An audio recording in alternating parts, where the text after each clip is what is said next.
Maya woke up that Tuesday morning with the familiar throbbing behind her left eye. She didn't even need to open her eyes to know it was coming. The headache always started the same way, like someone was slowly tightening a rope around her skull.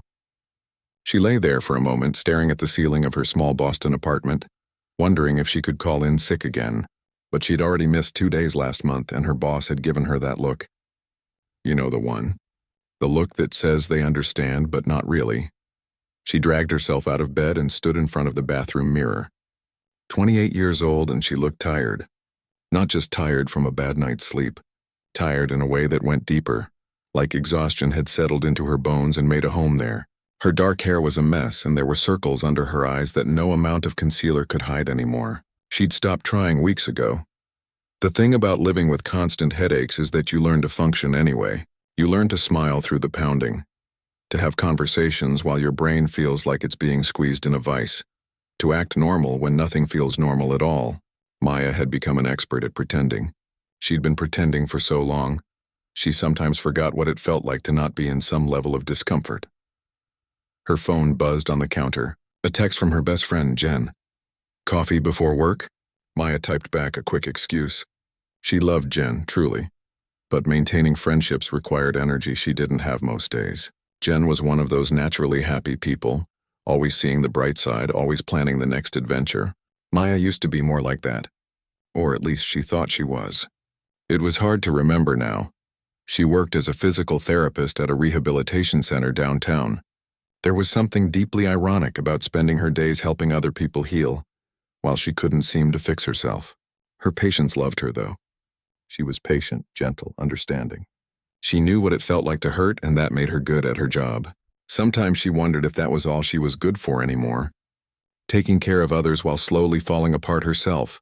The headache got worse on her commute. The subway was crowded and loud, and every screech of the brakes felt like a knife through her temple. She closed her eyes and tried to breathe through it. In through the nose, out through the mouth. Her therapist had taught her that years ago, back when she thought therapy might actually help. It didn't, not really. You can't talk away the kind of hurt that lives in your body. Maya's childhood hadn't been terrible in the dramatic way some people's childhoods are terrible. There was no big traumatic event she could point to and say, "That's when everything went wrong." It was quieter than that. More subtle. Her father left when she was 7, just packed a bag one Thursday afternoon and never came back. No explanation, no goodbye that she could remember clearly. He was just there one day and gone the next, like he'd never really been solid to begin with. Her mother didn't handle it well. She didn't fall apart in obvious ways. She still went to work, still made dinner, still did all the things mothers are supposed to do. But something in her had switched off. The warmth was gone. Maya learned early that love could be conditional, that it could be withdrawn without warning, that people could be physically present and emotionally absent at the same time. She spent her teenage years trying to be perfect, thinking that if she was just good enough, smart enough, quiet enough, her mother might come back to her. It never worked. By the time she left for college, they barely spoke beyond polite pleasantries. They still didn't. Maya had stopped trying to fix that relationship around the same time her headaches started getting really bad. The doctor said it was stress. They gave her pills that made her drowsy and nauseous but didn't really stop the pain. The conference center where she was supposed to meet a new referring physician was nicer than she expected. All glass and modern furniture. The kind of place that tried too hard to look calming. She checked in at the front desk and was directed to a meeting room on the 3rd floor. The headache was really kicking in now, and she could feel the nausea rising. She'd thrown up from migraines before. Usually when they got really bad, she prayed this wouldn't be one of those days. She pushed open the door to the meeting room and immediately wanted to turn around and leave. There were too many people, too much noise, too much fluorescent lighting. But she'd committed to this, and Maya never backed out of commitments. That was another thing she'd learned young.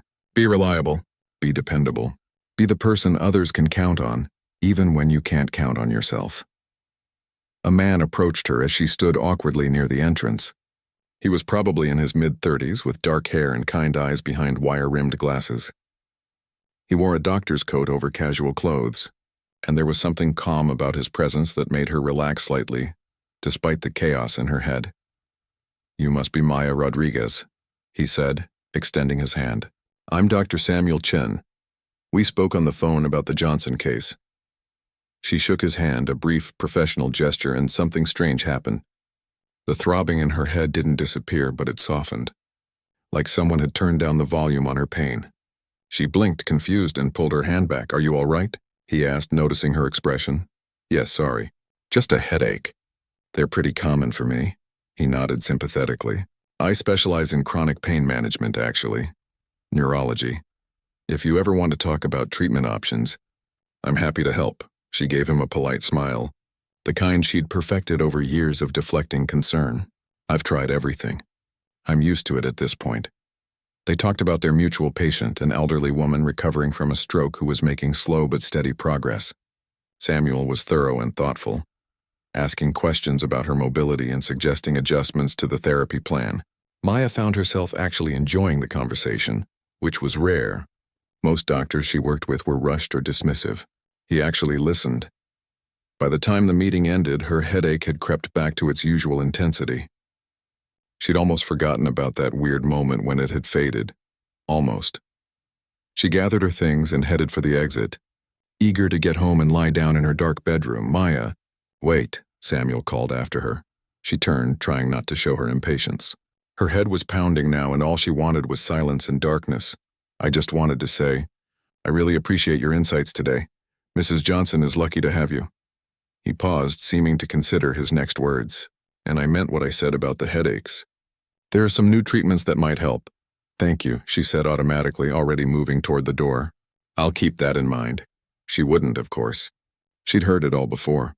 New treatments, new approaches, new hopes that led nowhere. She'd learned to stop hoping a long time ago. Hope was exhausting, and she was already tired enough. On the subway ride home, she thought about Samuel's handshake and the brief moment of relief it had brought. It was nothing, obviously. Just a coincidence. Maybe the migraine had been about to ease up anyway. Maybe she'd been distracted enough by the conversation that her brain had temporarily forgotten to register the pain. That happened sometimes. Still, as she closed her eyes against the harsh subway lights, she couldn't help but replay that moment. The warmth of his hand. The sudden softening of the vice around her skull. The brief, impossible feeling that maybe, just for a second, someone had turned off the hurt. She shook her head, immediately regretting the movement as pain spiked. She was being ridiculous. People don't just make pain go away by touching you. That wasn't how bodies worked. That wasn't how anything worked. She needed to stop creating fantasies and face reality. This was her life. Pain was her constant companion. And no kind stranger with gentle eyes was going to change that. 3 weeks passed before Maya saw Samuel again. She'd almost forgotten about their meeting, or at least she'd convinced herself she had. The headaches continued their regular pattern, bad days and worse days, with the occasional almost okay day thrown in to keep her from completely giving up. She'd learned to measure her life in pain levels. A 5 meant she could work. A 7 meant she worked anyway, but regretted it.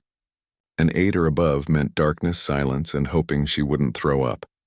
It was a Thursday afternoon, and she was in the middle of a session with one of her patients when her supervisor knocked on the door. "Maya, can I borrow you for a minute?" She handed her patient over to another therapist and followed her supervisor down the hallway to the small conference room they used for case discussions. Samuel was sitting at the table, reviewing papers. He looked up when she entered and smiled. That same calm, genuine smile from before. "Maya, good to see you again. I hope you don't mind. I wanted to coordinate on a few patients we're both working with." Her supervisor left them alone, and Maya took a seat across from him, trying to ignore the way her stomach did a weird flip. She wasn't nervous. She didn't get nervous around doctors. She worked with them all day, every day. There was no reason for her hands to feel clammy, or for her to suddenly be very aware of how she'd barely brushed her hair that morning. They went through 3 patient files, discussing progress and setbacks. Samuel was easy to talk to, asking thoughtful questions and actually implementing her suggestions without the usual professional ego she encountered with some physicians. About halfway through the meeting, he reached across the table to point at something in the file she was holding. His fingers brushed against hers, barely a touch, and again that strange thing happened. The headache she'd been nursing all day, the steady throb that had been building behind her eyes since she woke up, just softened, not disappeared but muted, like someone had wrapped her brain in cotton wool. She must have made a face because Samuel pulled back quickly. Sorry, didn't mean to invade your space. No, it's fine. She tried to focus on the file in front of her, but her mind was racing. That was twice now. Twice that his touch had somehow affected her pain. It didn't make sense. It couldn't be real. But she couldn't deny what she was feeling, or rather what she wasn't feeling anymore. They finished the meeting and Samuel packed up his things. As he was leaving, he paused at the door. Hey, a few of us from the neurology department are getting coffee next week. Just a casual thing, comparing notes on cases. You should come if you're interested. We could use a physical therapist's perspective. Maya's first instinct was to say no. She always said no to these things. Social events meant energy she didn't have, conversations she'd have to fake her way through.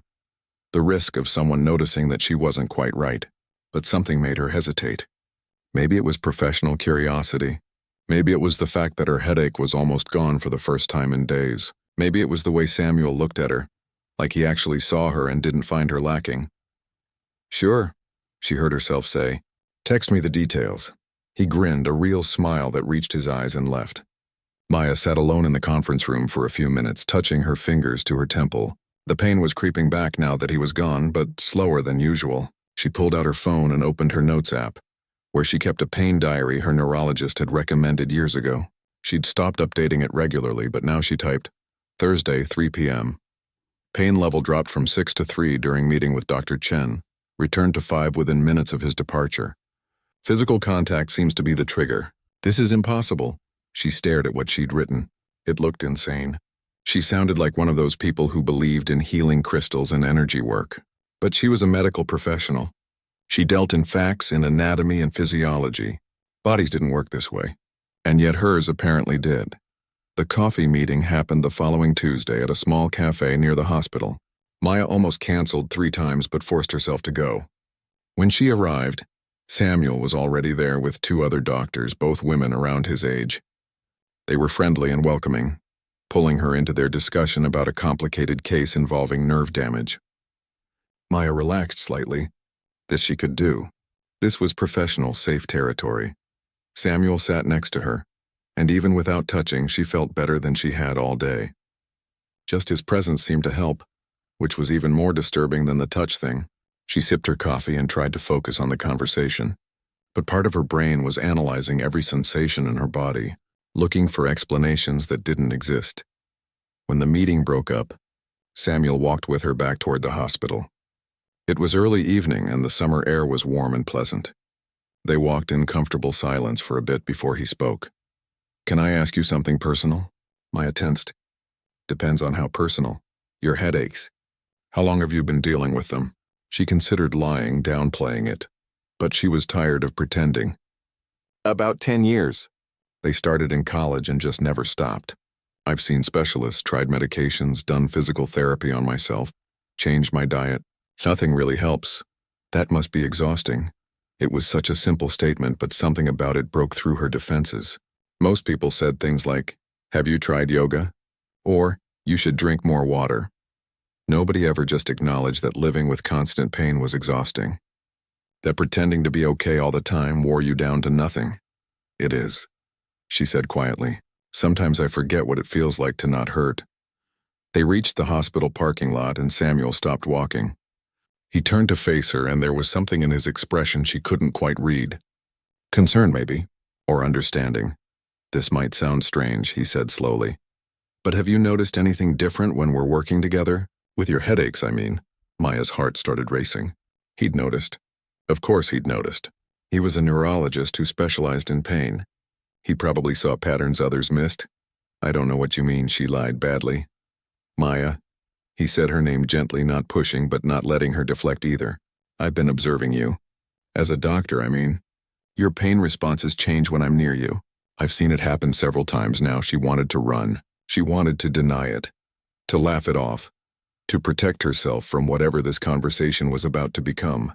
But she was so tired of running, so tired of protecting herself, so tired of everything. I know, she whispered. I don't understand it either. When you touch me, or even when you're just close, the pain gets better. Not gone, but better. And I know that's impossible, and I know how crazy it sounds, but it's happening. Samuel didn't laugh. He didn't look at her like she was making it up or being dramatic. He just nodded slowly like she'd confirmed something he'd been thinking. "It's not crazy," he said. "It's not common, but it's not crazy. The nervous system is complicated. Sometimes connections form that we don't fully understand. Sometimes one person's presence can calm another person's stress response enough to reduce pain signals. You're saying I'm having a stress response that causes my headaches? I'm saying it's possible. Chronic pain often has psychological components, especially when it starts during a stressful period of life. And if your body has learned to associate my presence with safety, with calm, then yes, your pain might decrease when I'm around." Maya didn't know whether to feel relieved or terrified. Relieved because maybe there was an explanation. Terrified because that explanation meant she was somehow dependent on a person she barely knew. "I don't want to be dependent on anyone," she said, more to herself than to him. "I understand that." Samuel was quiet for a moment. "But maybe dependency isn't the right word. Maybe it's just connection. Maybe your body is trying to tell you something." They stood there in the parking lot as the sun set, two people bound by something neither of them fully understood. And for the first time in years, Maya let herself consider the possibility that maybe, just maybe, she didn't have to carry all her pain alone. The weeks that followed changed everything. Maya started seeing Samuel more regularly, which wasn't hard since they worked in the same medical building. What started as coordinating patient care turned into lunch breaks together, then coffee runs, then long conversations that had nothing to do with work. She told herself it was just friendship, just two medical professionals who happened to get along well, but she knew she was lying to herself. The truth was that she arranged her schedule around his. She checked her phone compulsively for his messages. She found excuses to walk past his office, and the whole time she felt the pain in her head receding more and more. On days when she saw him, her headaches were manageable, sometimes barely noticeable. On days when he was at other hospitals or in surgery, they came roaring back with a vengeance. Jen noticed the change immediately. They were having dinner at their favorite Thai restaurant, something they did once a month without fail, and Jen was staring at her across the table with an expression Maya couldn't quite read. "Okay, who is he?" Jen finally asked. "Who's who? Don't play dumb. You've smiled more in the last 5 minutes than you have in the past 5 months. You're not wearing your hair in that sad bun you always do. And unless I'm completely wrong, you're not having a headache right now, are you?" Maya touched her temple instinctively. Jen was right. Her head felt clear, light, normal. But Samuel wasn't even there. He was across town at a dinner with his family. She'd been thinking about him, though, replaying their conversation from that morning. "It's complicated," Maya said. "Complicated how? Either you're seeing someone or you're not. We're friends. We work together." Even as she said it, she knew it sounded defensive. Jen leaned forward, her expression shifting from teasing to concerned. "Maya, I'm happy you're happy. Really, I am. But I need to ask, are you happy because of him? Or are you happy because you're not in pain around him? Because those are two very different things." The question hit harder than Maya expected. She'd been avoiding thinking about it too directly. But Jen had just put words to her deepest fear. Was she developing real feelings for Samuel? Or was she just addicted to the relief he brought? How could she even tell the difference? "I don't know," she admitted quietly. "When I'm with him, everything feels easier. Not just the headaches, everything. I can breathe. I can think clearly. I can remember what it feels like to be normal." "And when you're not with him?" Maya looked down at her food, suddenly not hungry. "It's bad, Jen, really bad. Worse than before, maybe. Or maybe it just feels worse because now I know what the alternative is." Jen reached across the table and took her hand. "I'm worried about you. What happens if this thing with him doesn't work out? What happens if he moves away or meets someone else, or you two just drift apart like people do? You can't base your entire well-being on another person. That's not healthy." "I know that," Maya said, pulling her hand back. "Don't you think I know that? But what am I supposed to do? Go back to living in constant pain when I've finally found something that helps? Maybe you need to find out why he helps. Really figure it out. Because from where I'm sitting, this looks less like healing and more like a really intense coping mechanism." They finished dinner in tense silence. Maya knew Jen was right. Knew her concerns came from a place of love, but she didn't want to hear it. She didn't want to examine this too closely because she was afraid of what she'd find. For the first time in a decade, she felt good. Was it so wrong to want to hold on to that? By the time fall arrived, Maya and Samuel were spending almost all their free time together. They went to museums, tried new restaurants, took long walks along the Charles River. He told her about his sister, about watching her suffer through years of illness, about how helpless he'd felt. She told him about her father leaving, about her mother's emotional absence, about growing up feeling like she was too much and not enough all at once. One particularly difficult night, when the pain came back despite Samuel's presence, she broke down completely. They were at his apartment watching a movie, and suddenly the headache was there, worse than it had been in months. She felt herself start to panic. If being with him didn't help anymore, what would she do? How would she survive? Samuel held her while she cried, not trying to fix it, just being present. When the worst had passed, she lay with her head in his lap, exhausted and embarrassed. "I'm sorry," she whispered. "I'm a mess." "You're not a mess. You're human. You're dealing with something really difficult and you're doing the best you can. But I'm using you." Jen said so, and she's right. "I'm using you like a drug, and that's not fair to you." Samuel was quiet for a long moment, his fingers gently stroking her hair. "What if I'm using you too?" She sat up, looking at him in confusion. "What do you mean?" "After my sister died, I felt like I'd failed. Like I'd gone into medicine to help people, but I couldn't help the one person who mattered most. Being with you, seeing your pain decrease when I'm around, it makes me feel like maybe I'm not completely useless. Like maybe I can make a difference after all. That's not the same thing, isn't it? We're both using each other to feel better about ourselves, to fill gaps that existed long before we met. The question is that so terrible? Or is that just what people do when they connect?" Maya didn't have an answer. She wanted to believe that what they had was real, was healthy, was something that could last. But deep down, she knew they were both standing on shaky ground, holding each other up but not actually healing the wounds underneath. The breaking point came on a random Tuesday in October. Samuel had to fly to California for a medical conference. 3 days that felt like an eternity to Maya. She tried to be rational about it, tried to prepare herself, but nothing could have prepared her for how bad it got. The headaches came back with a fury that shocked her. She called out of work, something she'd rarely done since meeting Samuel. She couldn't keep food down. Light hurt. Sound hurt. Existing hurt. She lay in her dark bedroom and realized with terrifying clarity that Jen had been right. She'd become dependent on Samuel's presence, and now that it was withdrawn, her body was in full rebellion. On the second night, she made a decision. When Samuel came back, she would end things. Not because she didn't care about him, but because she did. This wasn't fair to either of them. They both deserved better than this strange, painful codependency they'd created. But when Samuel returned and showed up at her apartment, when he knocked on her door and she saw the concern on his face, when he wrapped his arms around her and the pain immediately started to fade, she couldn't do it. She couldn't walk away from the only relief she'd found in years. So instead she held on to him and tried not to think about how much it would hurt when this inevitably fell apart. Winter came to Boston with its usual harsh beauty, and Maya found herself in a strange kind of limbo. She and Samuel were officially together now, though neither of them had used the word relationship out loud. They existed in a careful bubble where they could pretend everything was normal, that theirs was just another love story, that the foundation they'd built wasn't made of pain and relief rather than genuine compatibility. The headaches were manageable most days, which should have been a good thing. But Maya had started to notice something disturbing. She couldn't remember the last time she'd gone a full day without seeing Samuel. She'd stopped making plans that didn't include him.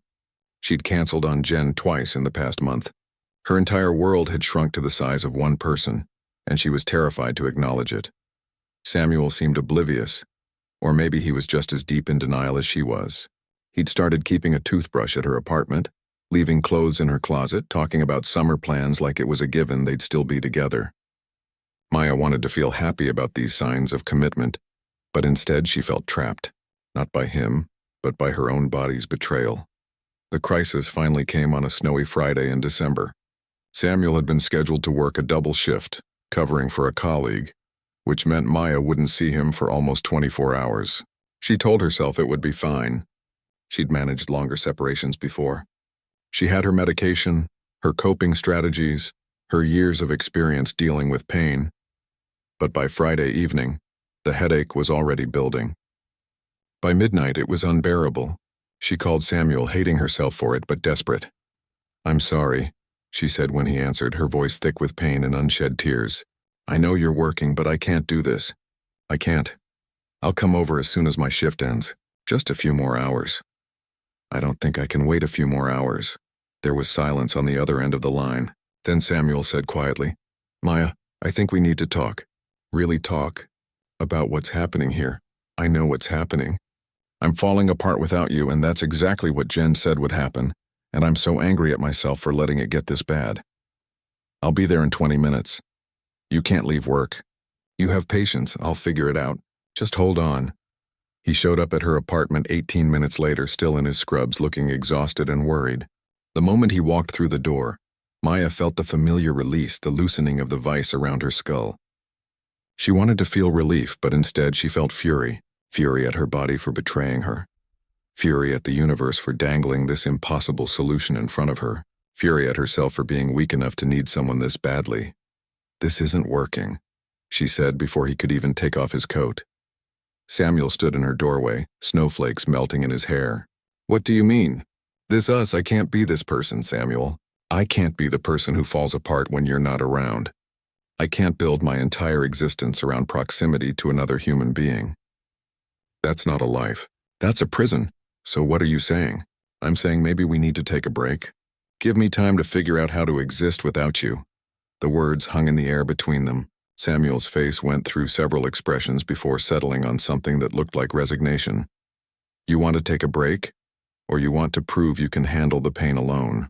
Because those are different things, Maya." "What's the difference?" "A break implies we might get back together. Proving you can handle pain alone implies you'd rather suffer than depend on anyone." He took a step closer. "I've been watching you build walls again. I've seen it happening for weeks. You're terrified that needing me makes you weak, doesn't it?" Her voice cracked. "I'm 28 years old and I can't even function without my boyfriend nearby. That's not normal. That's not healthy. No, it's not normal, but maybe that's okay. Maybe we get so caught up in what's normal that we miss what's real." Samuel sat down heavily on her couch. "Do you want to know why I really came to Boston?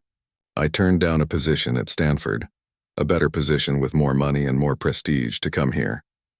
And I've spent the last year trying to figure out why I made that decision. Samuel, this isn't about you. Just listen, please." He looked up at her, and there was something raw in his expression that made her sit down next to him. "My sister spent the last year of her life in and out of hospitals. She was in so much pain all the time and nothing helped. Not medication, not procedures, nothing. But there was this one nurse, Lisa, who worked night shifts.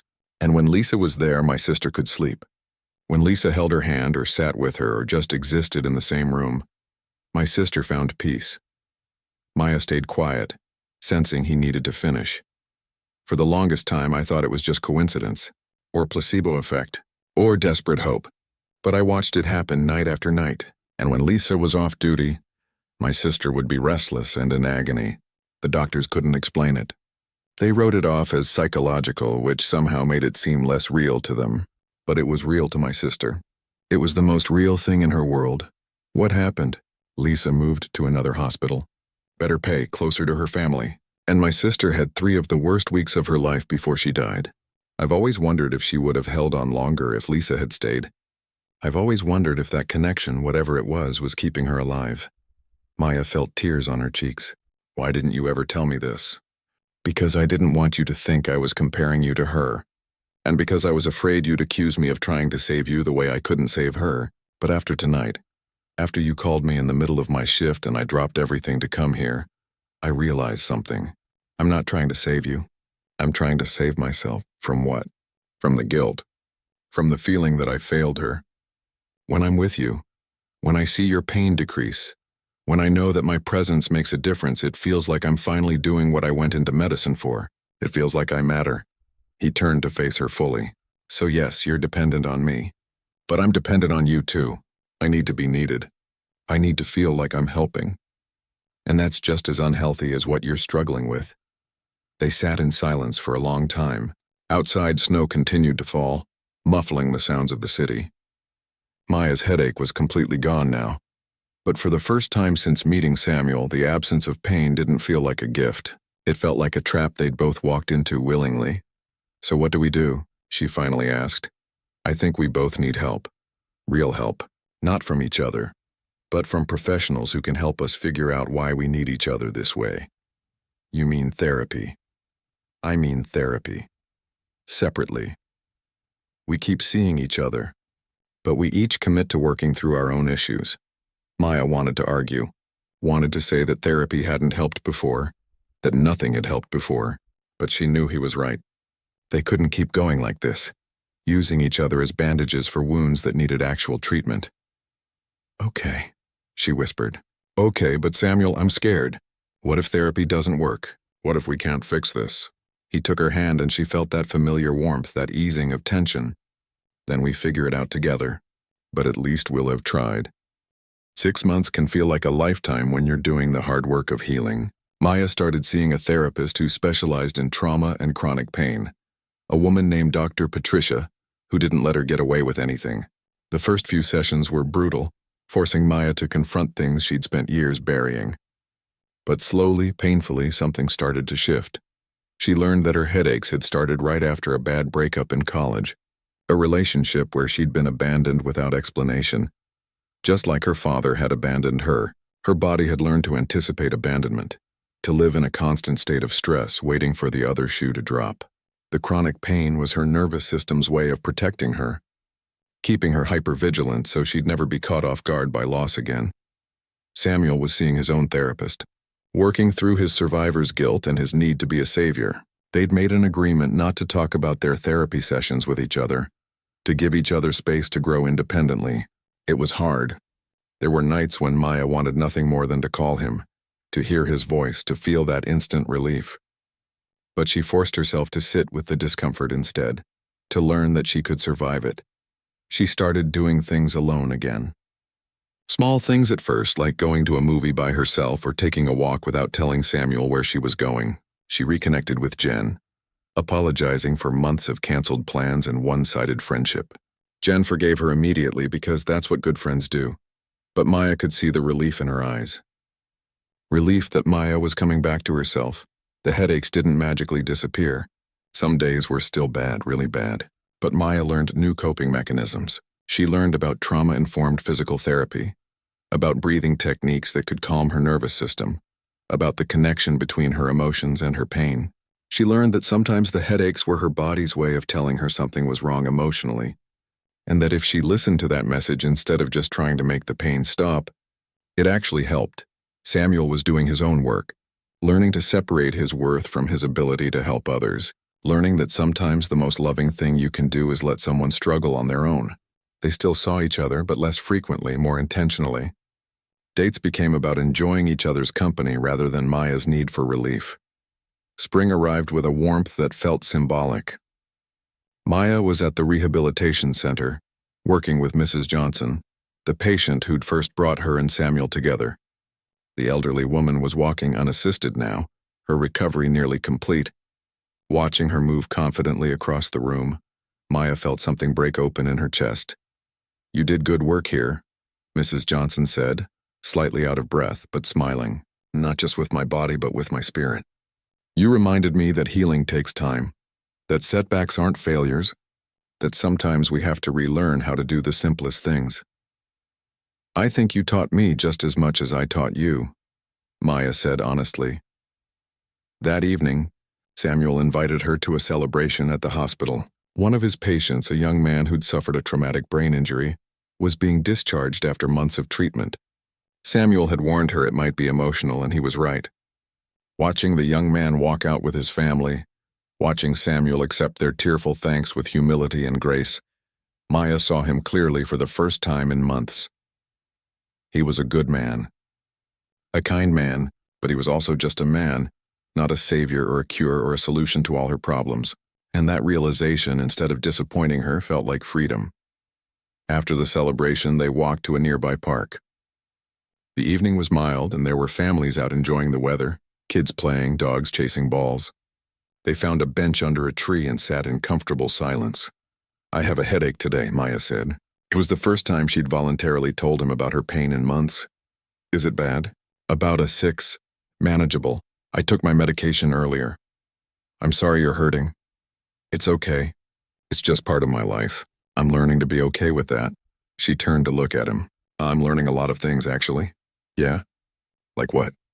Like the fact that you're not responsible for my pain, or for taking it away. That was never your job, and it was unfair of me to put that on you, even unconsciously. Samuel was quiet for a moment. I've been learning things too. Like the fact that I can't save everyone, and that trying to save people is sometimes just my way of avoiding my own pain. Your therapist is good. Yours too, apparently.